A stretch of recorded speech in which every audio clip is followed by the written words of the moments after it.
ตัดเลยได้แล้วอ๋อนะจังว่าบุญได้น้อยอีนางลายจังได้มาแม่นพันโทจังว่าบุญได้น้อยอีนางมีแม่นมากแล้วจะมาโผแม่นจวบเห็นนี่นา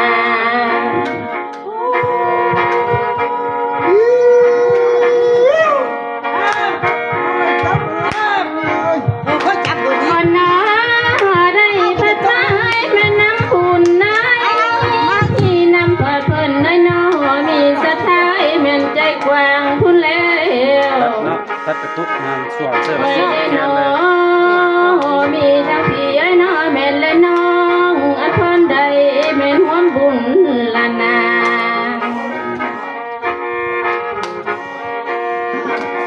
โอ้น้า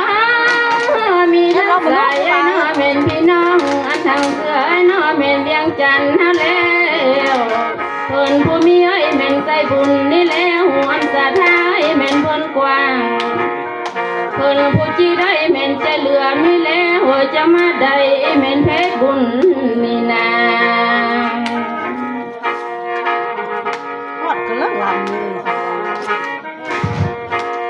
กินทอดกันแล้วนะ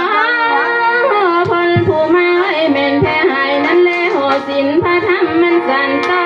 มันแล้วโอ้ยได้นอเพิ่นก็มาแม่นทรงให้แก่นว่าเจ้าแม่นพี่น้องก็สาบานแม่นสู่คนนี่นาเอาพากันในน้อแม่นทำพร้อมกระปุ่นใดแก่สู่คนนี่นา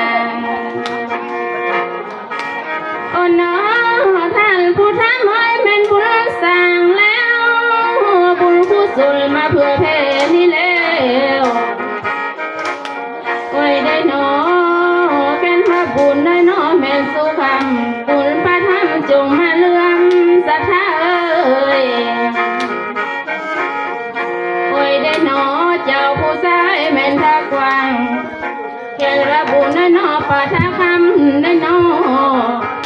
ให้เลื่อมเงาสุปาดยังจะทนเจ้าผู้เดินได้น้อแม่นทางไกลมาแล้วบ่ให้มีให้แม่นไทยตรง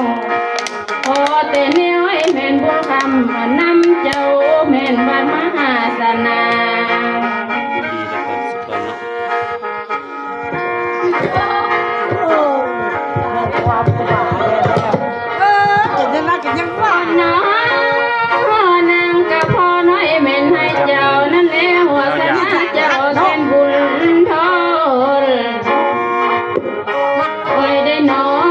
ทางคือบ่าน้อแม่นพำพมเพิ่นผู้เดินทางไกล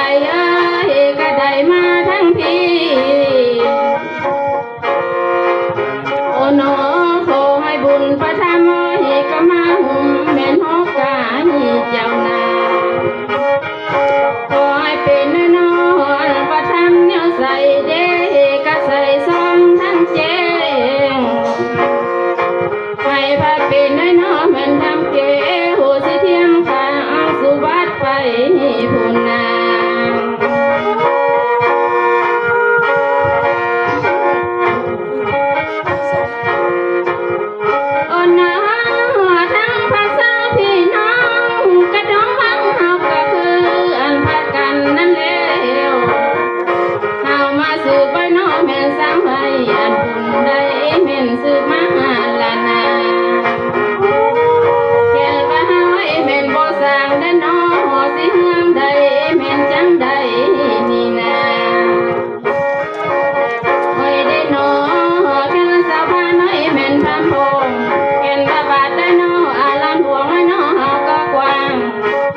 เอาอย่างมัดจ้อยคะแนนสักก้อน